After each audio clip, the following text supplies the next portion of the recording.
Yeah, great. So I want to say first that this is an open discussion, not a therapy session. And we decided to do this weekly event because of the COVID-19 crisis, because of the riots, because of the stress and anxiety that comes with these times.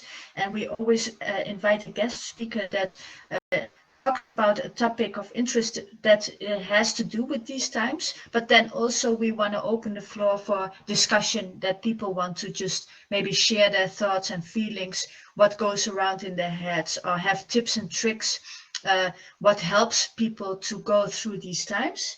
I like to introduce you Jason Wan. He's floating. He's one of the technical guys who is recording this session. If you don't want to be recorded, that your avatar or talk is recorded, then please then tell me in a message, and then I will stop the recording, or we will stop the recording after the talk of Wendy.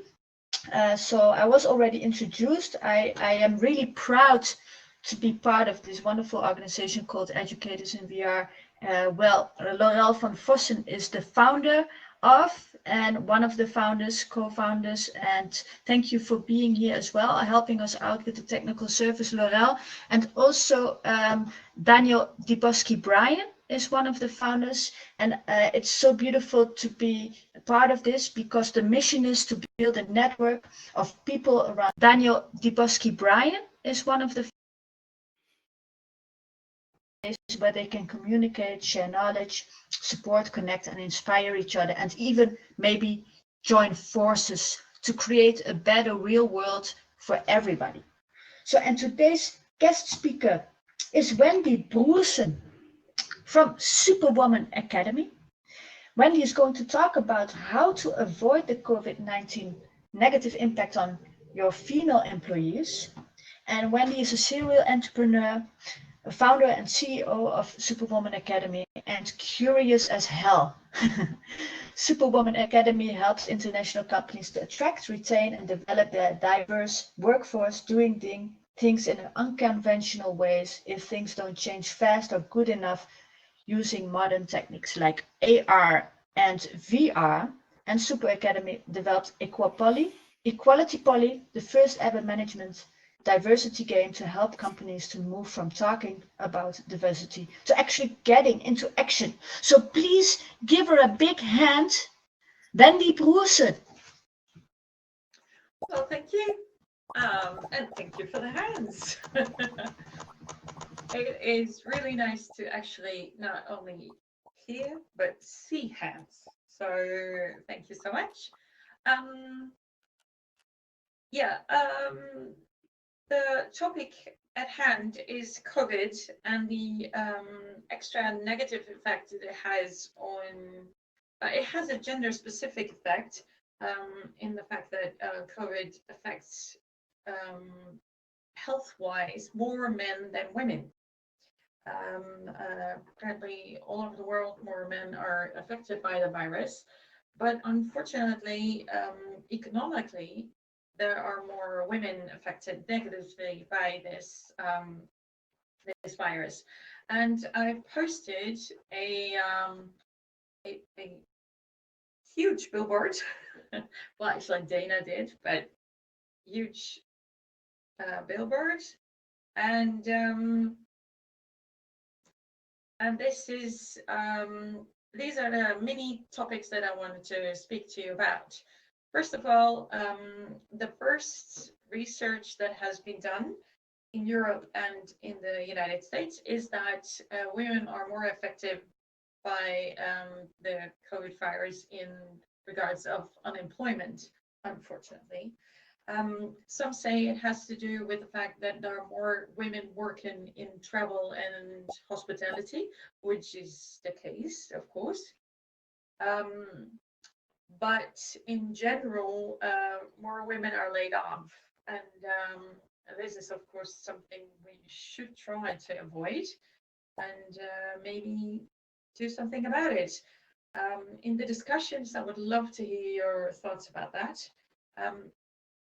The other thing is that, and that's the second point, which is on the board, is that women are less in telecommutable jobs. Obviously, in these times, people don't travel to their offices, and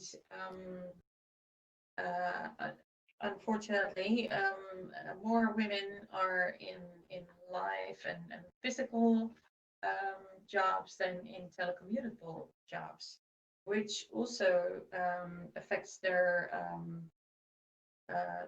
ability to keep on working and not having an economic disadvantage.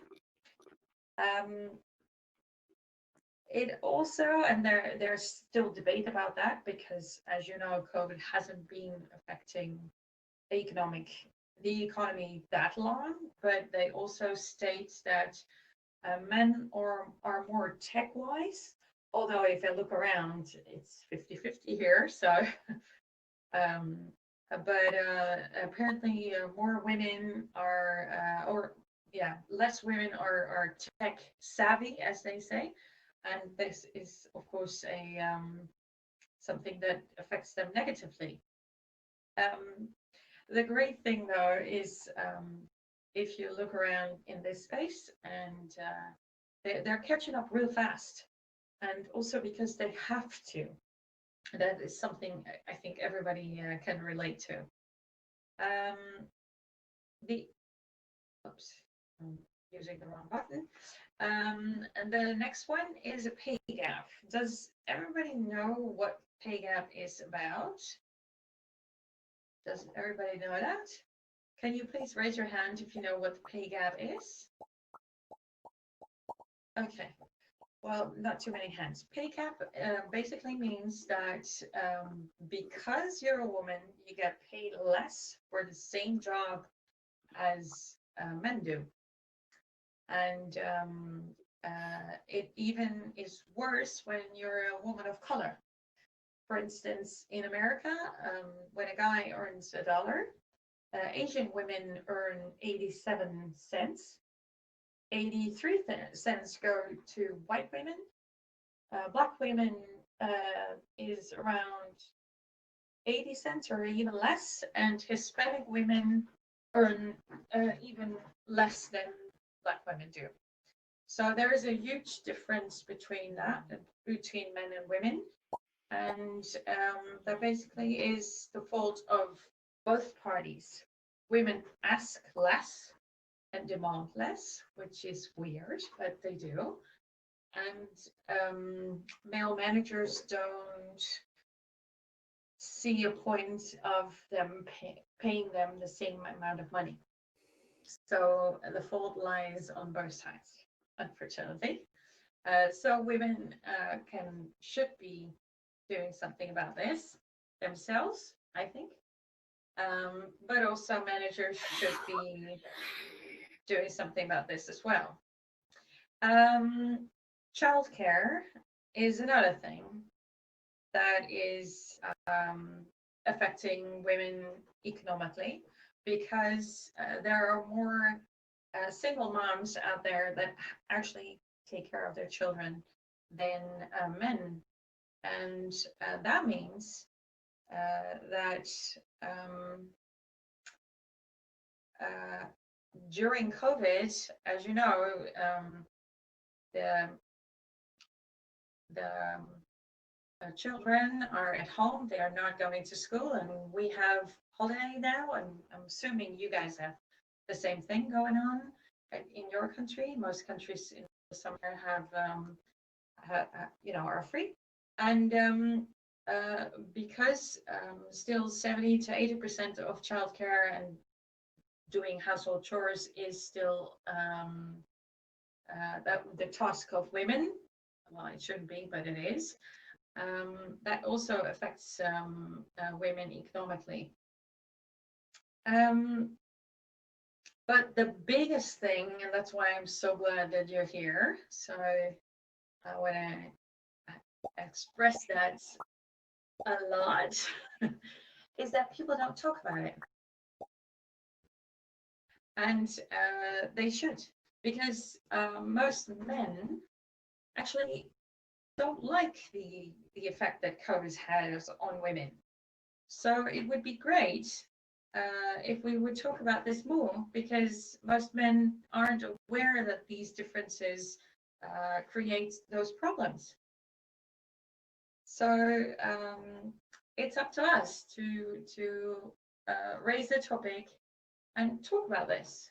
And this also brings me to the next part of this, is that I'm really curious, and I hope, Dana, you can support me on this, about your thoughts about these, the small things that I talked about, and I would love to hear you guys to say something about it, and maybe have an opinion about things. Great. Yes, let's do that. So what I will do is to put the raise hand button that you can push on the right hand side. So if you push the raise hand button, then I see it in my screen, and then I can give you a turn and unmute you, and then we can ask questions to Wendy. So has anybody a question about the gender wage gap, or about, yeah, I see a question. First question from Laurel. Yes, go on, Laurel. So I'm very curious about if, we're in VR, and we have a lot of people here that are very vested in VR technology and development, and many of those include women. Is the pay gap still the same in technology as it is for the averages? Is there any differentiation on that? Actually, the pay gap in tech and IT and finance is well, finance is the highest. There's the biggest pay gap, but also in tech. And I work with a lot of companies that are tech and IT companies, and what they state is that asking for more and asking for higher wages is, especially with women in IT, the case. Yeah. Okay. It's also maybe related to the fact that most women in IT are maybe less less of a communicator and more of a tech person. Yeah. And I'm also, then the next part of that is, so a lot of this we've known this for decades, that there's a big pay gap between, for women and men, and all these things. What can we do to change this? And I also know, so this is a two-parter, sorry to hit you with two, but I'd like some actionable things. How do we learn to communicate better? How do we change this? Because the change has to come from different directions. So it's a complicated question. I get that. Yeah. But, how do we change this? And I'd also like to have you discuss the issue that there are more, women have the much of the responsibility, unfortunately, with childcare and work. Many of them are also in essential jobs, and so they can't be at home and work from home and take care of their kids and whatnot. So could you talk about the burden and tools and solutions about that as well? Well, I can share some best practices with you. For instance, the UK is addressing the pay gap very vigorously, because they forced every company that has more than 250 employees, they forced them to um, state publicly what their pay gap is. So they're sort of publicly announcing that they have a pay gap, and it's legal. They have to by law. At first, it showed that the pay gap became even worse, and that had to do with the fact that a lot of companies didn't register properly yet. But now you see women move towards the companies that have a better have better statements. And so the companies that are not moving, they suffer the consequences now. So this is a good example of how government, but also how companies can help with that. In regards to taking care of the children, I live in the Netherlands, and a lot of men are engaged in the raising of the children. but taking care of the children is something else. So I followed closely what they do in Sweden. And in Sweden and Iceland, those are actually really good examples. There, the men are given as much maternity leave as the women. Actually, they have to take it, and otherwise they don't get anything. So that's by law, and they see a better. They divide all the stuff that needs to be done around children and taking care of the household and everything. So yeah, because of the fact that they take more care of the children when they're really little, when they're babies, they are more engaged, and they see then that effect lasts. So and of course, us women, especially when you have children, have an obligation themselves, because, for instance, I've got a boy and a girl, and I've raised them equally in chores, in cooking, in cleaning, and everything. And I was raised that way, and my mom, she was very progressive. So I learned how to do crafts, and I also learned how to saw and hammer and paint, and cook and clean. Um, and my brother, he did as well, and we see the effect on our children now because we raised them basically the same way. So in regards to that, we have an obligation ourselves as well, but it is hard because media is still portraying, women cleaning and women, if you and in books, for instance, and exams, there are really nasty examples of stereotyping women and men in roles where a lot of people don't want to be. Well, this is fascinating. I'm curious. While we're waiting for anyone else who has a question to raise their hand, by hitting the raise hand button in the lower right corner. I'm very curious. I mean, there's so many things that are just fascinating to me about this. I want to talk about telecommuting, but first I want to address something that has affected women in particular, on a low in the United States. When the and I don't think it's limited here. When the United States agreed to provide the extra money, for the COVID-19 and self-isolation and all the job loss for people who are unemployed. One and this is not slander. This is what they're called. A Nigerian company called something Canary attacked, or well, did fraudulent claims on the unemployment for Washington State, and now I believe something like 30 other states in the United States were also attacked in this way, and they put in false claims and collected billions of dollars illegally for this company in Nigeria.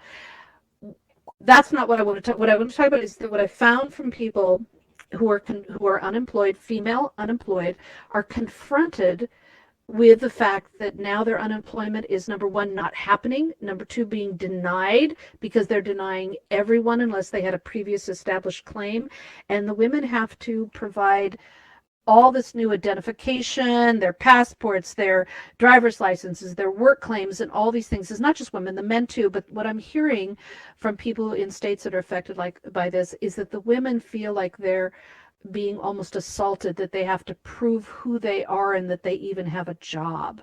Do you have and they also are reluctant to go up against this new system that's actually sending letters. I know this is confusing. I just got the information yesterday, but they're being sent letters saying that not only are they not eligible when they are, but they have to pay the money back. And so women are like, feel like they're being assaulted, where the men are like, let's get to business, fill it out, get the forms, get the money. But women are responding with more fear, Emotion. more anxiety, and emotional. Can you talk about that aspect with unemployment and jobs? And, this is a criminal act, but it's complicated. Well, first of all, in times of crisis, it's appalling to hear. But in times of crisis, people go back to what they know best. So what you see is that people revert back into systems that they know and have been around in for a very long time.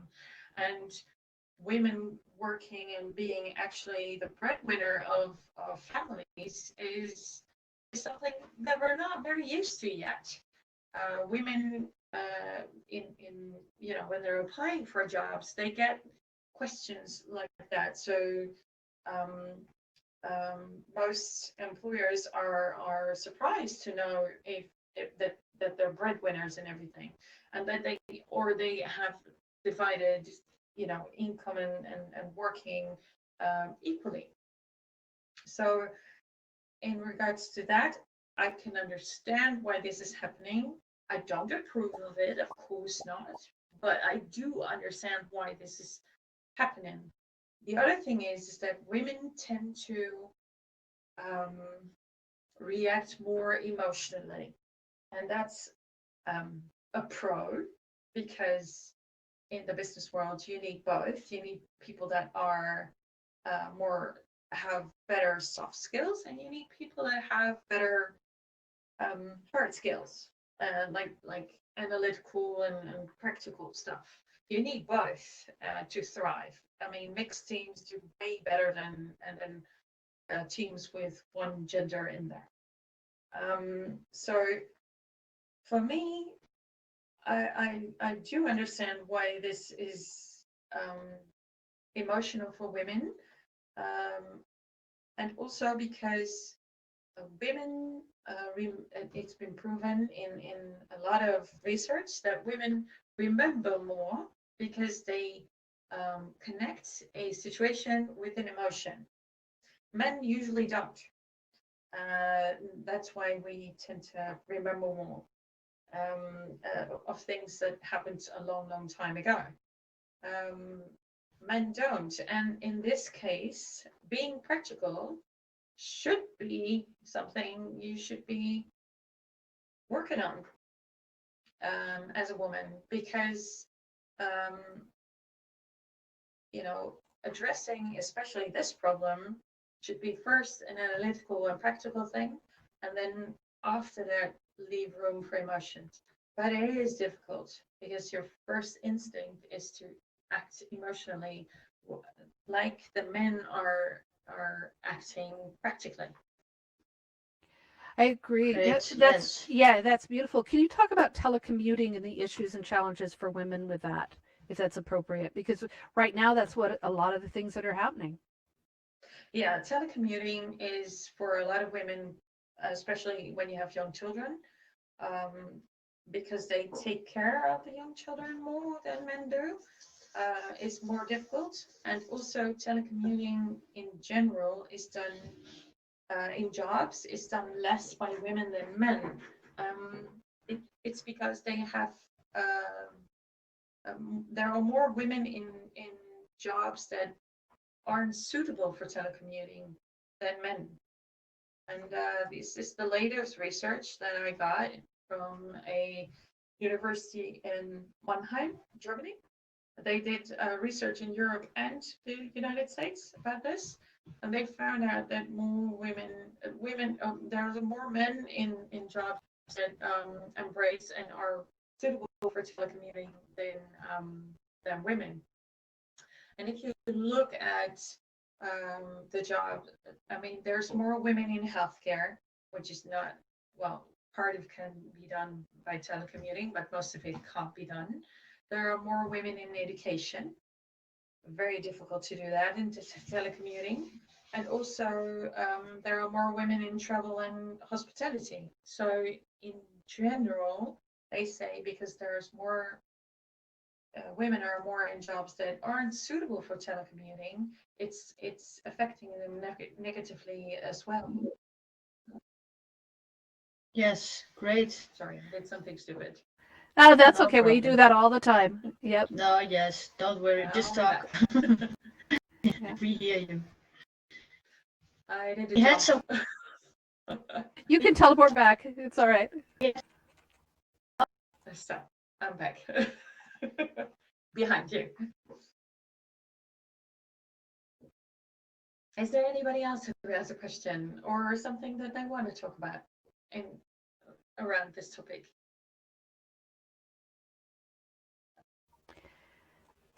Well, if nobody else does, you can raise a hand. The so there's hey Ian, there's many layers of issues in here, and I'd like to know what you think VR can do, like educators in VR and alt space in general and VR in general. How can VR have an impact to change the perception and the training and whatever else dealing with this? The great thing about VR is that you can be anybody that you want to be. For instance, my son, he plays a lot of computer games, and he picks just as often a Wonder Woman versus a Superman. So that's one of the things I like about VR. Also in VR, because you can choose the avatar that you want to be, there is less room for unconscious bias, because you don't know what that person really looks like. And our DMV goddess, for instance, has a blue skin, which I love, by the way, because of the fact that it doesn't give me an opinion about you yet.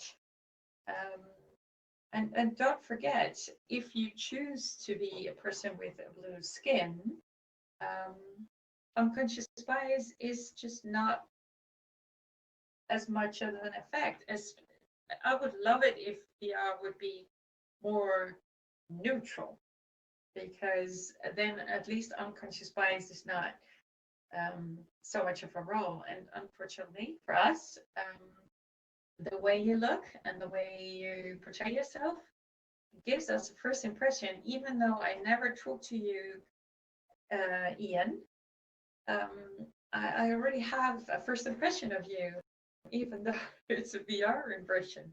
So I don't know. Ian's got layers. Ian's got many layers. We love Ian. And I know for sure that you have that too, but it is interesting how that unconscious bias is playing less of a role in VR because of the fact that we use avatars. So that's interesting for me to see and to experience. They're actually doing research about that already. I do see more men playing video games than women in general, and also the younger generation does that as well. So in that part, I'm actually going for a grant of the European Committee about the tech savvy of women that already finished school, but they're lacking in tech savviness. Let me put it that way. We're designing a way to leap that gap, because it's getting bigger, unfortunately, and the future is in tech, more and more. So we would love to see more women in there as well. I'm one of those people that just loves anything and everything that has to do with innovation. But unfortunately, I'm one of the few women in my team that feels that way. I drag them along anyway, but yeah. I was wondering, you've been here a long time and many times, Rel. Do you see more women than men in this area?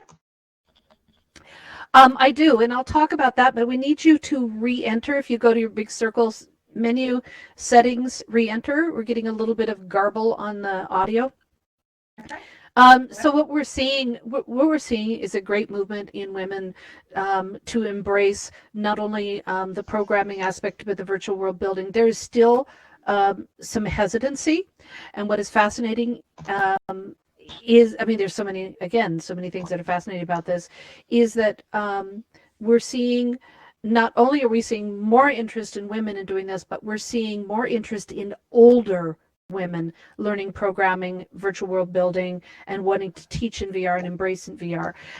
Literally over 50, over 60 are leaning into this with everything they have. They love this because they're already experienced teachers. Are you going to stay over there? Okay, we're going to turn around over this way. I love it. Sorry. Okay, that's okay. That's okay. And that doesn't surprise me, actually. yeah, The it's same- really a the same beautiful thing. Mm-hmm. Yeah, same thing happened with social media, actually. We saw when there was a huge interest raising in social media, so the young people go first, and then people over 45-ish joined in as well. And that has to do, of course, with the fact that the workload and also time-wise, there's more room for women over 45, 50, because they have children that are older and don't need to be taken care of as much. That was one of the reasons why social media was embraced. And the other thing is that women by nature are more of a sociable kind of people. And where a lot of people are, they would like to hang out. So thank you for saying that, because that gives me hope. And I think another thing is that women love learning a lot, and they read more, which is of course not something that is related to VR, but it is interesting. The men are more tech savvy, so I am a bit surprised, but pleasantly surprised, of course. Great. Yeah. Yes, so beautiful. Yeah, Laurel, go on. You have to say. Well, I was just going to say again, if anyone has any questions, to make sure that you hit the raise hand button. And what do you see in the future? I mean, give us a positive, note. What do we have to look forward to, and how is this, because we now have all the VR and AR and XR technology that's coming with shifts and changes. We have an older society that is coming out, and you see this changing. How's this going to impact the future? Well, I'm not a fortune teller, but if I look at the facts and if I see the research, VR and AR is going to be more and more part of our lives. And one of the positive effects of COVID-19 is I think this is moving way faster than it would have been if we didn't all have to telecommute. I really like how fast everybody's embracing this. And even the people that are dead set against working from home are now changing their minds. And that's actually a positive effect for women, especially in tech and IT, because it's a very conservative branch, not so much as content-wise, but as structure-wise. It's a very male-dominated environment, and they see now that you can perfectly well work from home.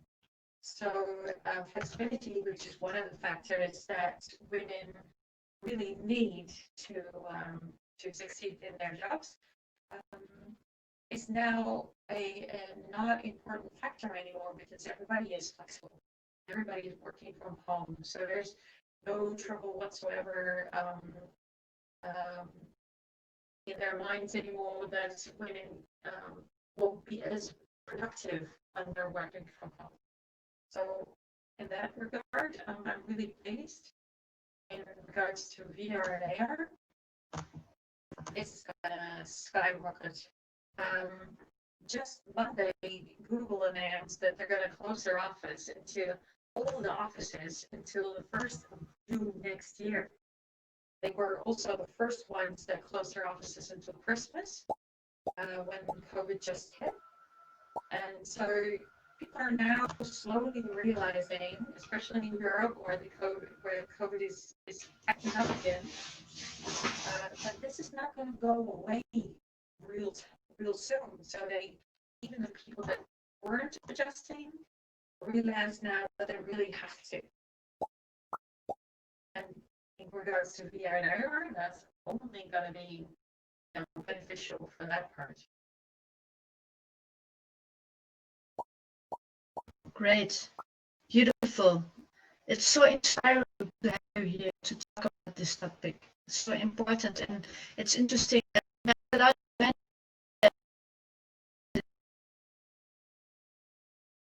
I'm having some interference. I don't know if you guys have that, but I couldn't hear what you were saying there. I'm sorry. Yep, we're all having a little bandwidth issue, so I wonder what's going on with the internet. We're also getting a little more garble audio from you, so something is going on, not quite sure, because Dana usually has really, really positive things. So if you can re-enter again, we'll see if that resolves the issue on your side. And I also want to say that while she's re-entering, educators in VR, and Dana's coming back in, I want to thank you all for your patience. There you are. Now, yeah, Dana, something's you're up back. with my internet. Yeah, sorry, I don't know what's going on. Also with Wendy, she's having a little bit of issue here. Maybe it's in Holland. Oh, dear, I hate to have that be there. 5G network. I'm not sure if that is maybe the case, that it's starting. But I just want to remind everyone that if you do have a question, please hit the raise hand button while Wendy's re-entering, and because this is a great opportunity to discuss the issues that are challenging all of us, not only for women individually, but also for the women around us, because we want to support them. And it's so important that we all, no matter what gender we are, that we support each other in being fair. As mentioned, in Sweden, Norway, and some other Scandinavian country, they have free and they have open paychecks and all of that. You see what everybody's making. Love that part. I think that's wonderful. But I'd love to know more about how we can support and encourage each other. And so if anyone has any ideas, please hit the raise hand button, and then Dana Maria will call on you. And you want to say anything about the subject too? Yes, please, because I think that would be, the thing is, the case is that people, women are scared many times to talk about race or money or things. There should be sufficient training in this, just like role play, or maybe we can organize an event in VR where we can teach people in role play how to have these conversations, because it's just a practice of these conversations, I think, to get confident and to be sure and self-confident about asking for the same amount your colleague male is earning for the same work you do. So it's crazy that we should have to ask, but we should make a stand and be proactive and teaching ourselves how to have these conversations. So maybe we can organize in the future a workshop for these girls and ladies. What do you think, Laurel? Absolutely. I think that this is very, very critical that we understand what I love the idea of role playing, and so not only open discussion, but really role playing, because how many of you, even if you're male, the idea of dealing with a female employee or if you're the boss and you have to deal, how do you help them make this smarter decision? How do you help them do it? I love it. I think it'd be brilliant. Yes, I think that's necessary. And maybe anybody else has an idea about how we can tackle this problem, or can be changing and transforming the situation of inequality. Maybe not. All right. Well, then how about well, yeah, hopefully she'll be back in. How about this? So I'm going to tell my inequality story. So I'm hoping that DMV Goddess, and anyone else who'd like to share. I was came around a corner, this is many years ago, of an office. It's back in the very, very early days of Cubes, and I heard my bosses saying, "I'm so glad that you hired Rel," and because one of them said she's the smartest person in the building. It's just amazing. Here I was very, very young. She goes, she's innovative and really helping us think ahead. And the guy who actually hired me said, yeah, but sometimes her brains gets in the way. I just hired her because she looks good in go-go boots, which are just boots and a mini skirt. And it was like, oh my God. And I had to sit there and, walk around the corner and pretend I hadn't heard that. That kind of sexism stuff I just don't think has any place in the world today, though I still hear it. And I'd love to hear, and I believe that, in the United States, Alexandria Ocasio-Cortez, she did a beautiful speech about condemning men's attitudes towards women and the words that they use just this week in the U.S. Congress, or in the House of Representatives. So please watch that video. And you said there was somebody who had a question? Yes, I saw a question, but it's gone again. Okay. And Wendy is trying to get back in, but I did not. Okay. She needs some help, so I'm trying to get her in. All right. If not, I can send her a come visit. Yeah, it's not about that. She cannot even come into Outspace. Oh dear. Well, hopefully she's going to get that resolved. Yeah, I'm going to. So you focus on. Mute yourself and exactly. Focus on that. Okay, beautiful. All right. So Joey, you had a comment. Hi, Joey. You missed most of the earlier discussion. Oops, you just muted yourself. You want to hit the raise hand button again, or was that a mistake? Okay, I'm waiting. All right, Joey.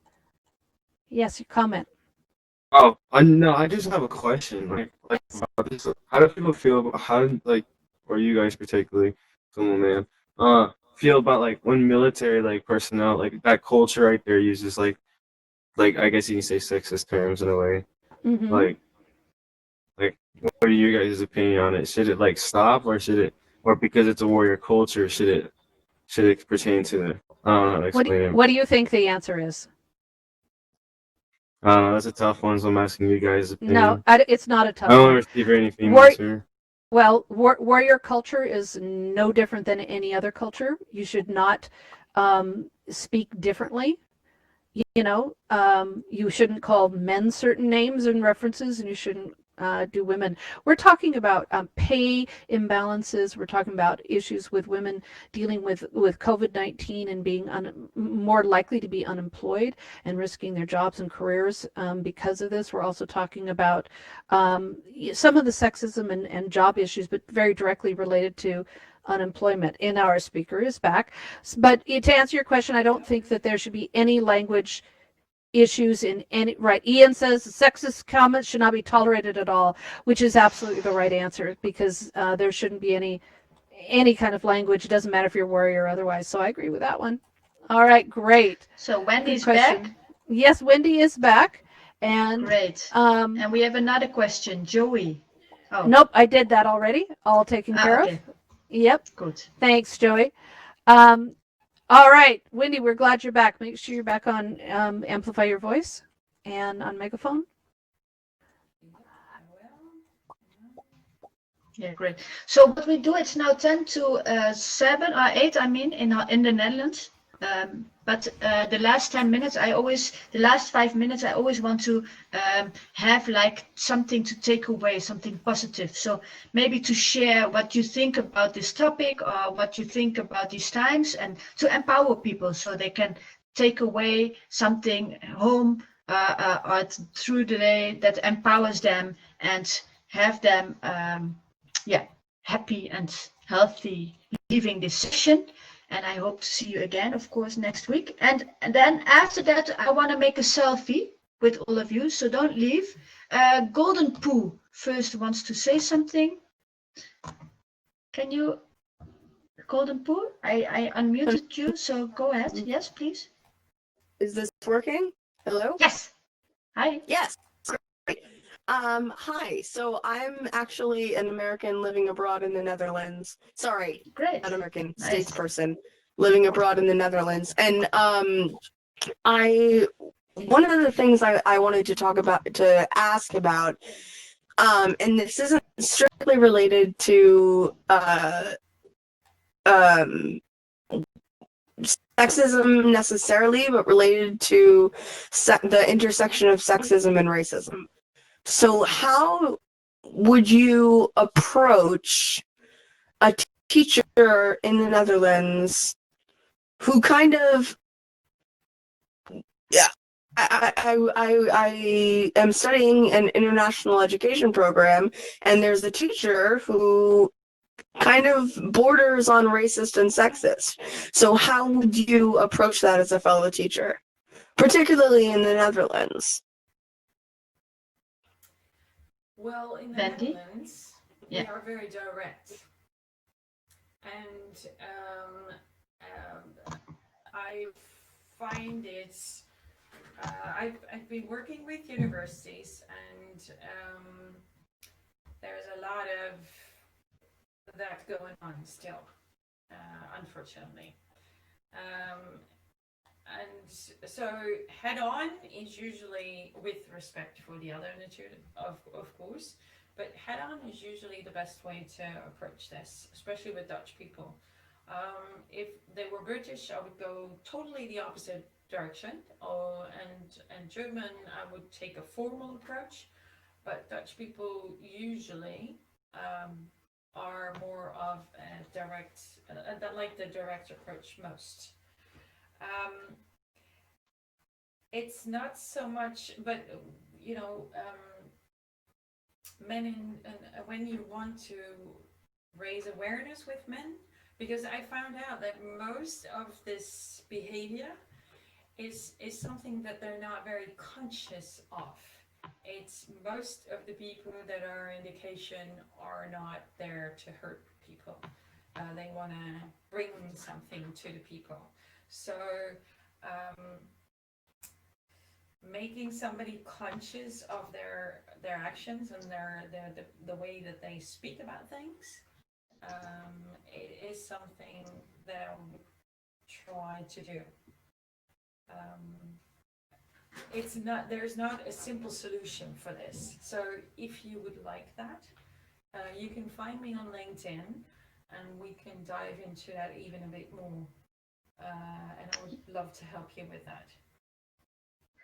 Yeah, great. And Wendy, can you just maybe, I don't know if it's too much to ask, but could you give maybe one sentence that you could say to this teacher that would be the directness you mean, so we understand more Well, what you say? yeah, it's always best if you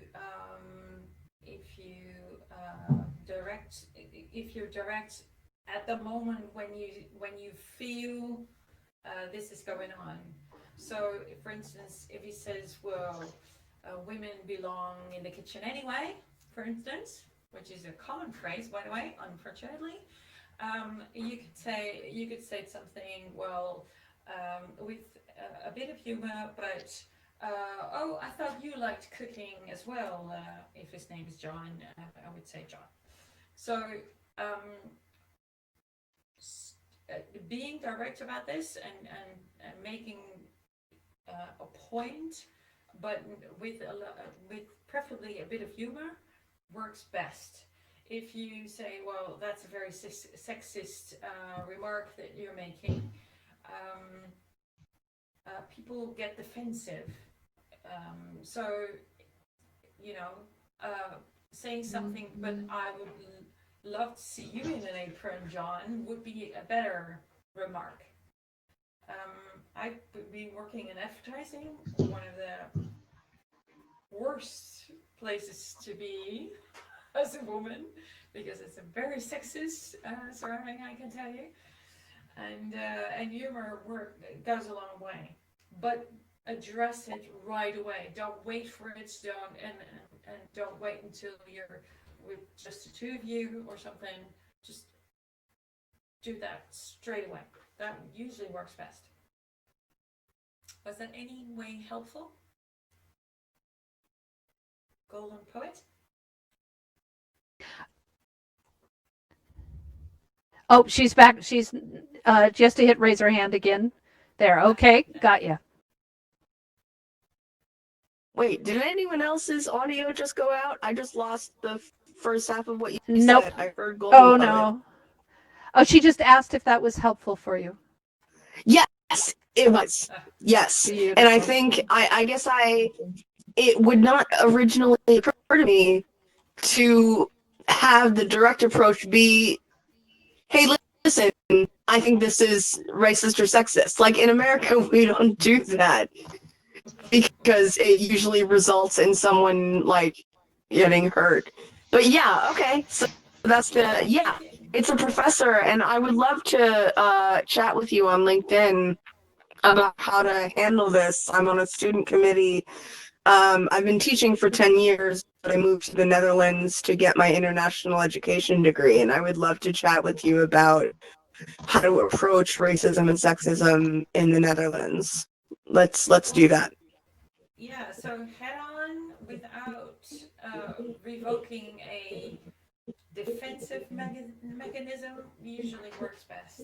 And you, like I said, Okay. humor goes a long, long way. But don't wait. I guess I avoid that because I've tried that in the US with mixed results, let's say. Well, I can tell you. Let's just leave it at that. You will always get mixed results, but then there's Fair. always going to be men that don't want to change. But fortunately for us, women, most men aren't aware of the fact that they have that they do this. So most of them are very open to it, but you need to speak up and be upfront with it, because otherwise, how can they know? Because it's unconscious bias. So, and they're not conscious that they're doing it. So you have to help them. Great. Yeah, beautiful. So thank you so much, Wendy.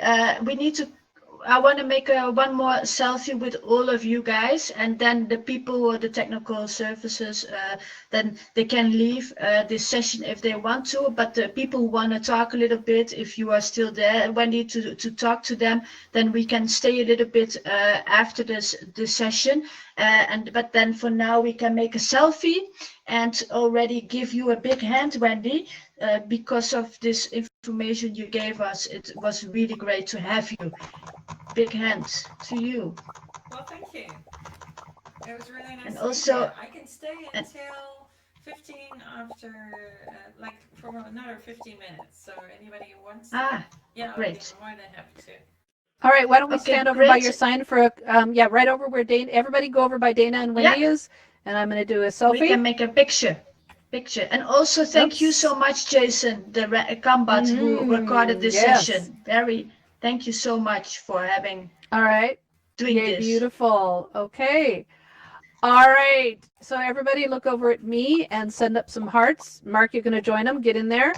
Send up. Oh, good, Johnny. All right. Send up some hearts. Lots of hearts. Lots of hearts. Lots of hearts. Lots of hearts. Beautiful. Don't blink. All right. Beautiful. Come on. Bringing up. Oops. Okay. Getting the capture. Hang on. And gorgeous. Oh, wait, one more. Hang on, that got something wrong. More hearts. Hearts. Sorry. And good, got it. All right, Great. let's hope that works. Thank you. Yes, one more with Wendy. Hang on, it's gotten taking pictures in here has gotten much more complicated. Yes. So, yes, great. So, no, but good. Yeah. Still, you need more? Nope, I think we're good. Nope, we got that one. Good. Now let me get ready for the next one. Sorry, it's just very complicated. All right, so Wendy, and so we're going to move in, and I need, Wendy, if you could move closer to the group. We'll just do a not so hearts one. Yep. Use your, let's have to turn around. You want to use your, Kom maar dichterbij. F, G. What is the key? I'm so used to this key. D.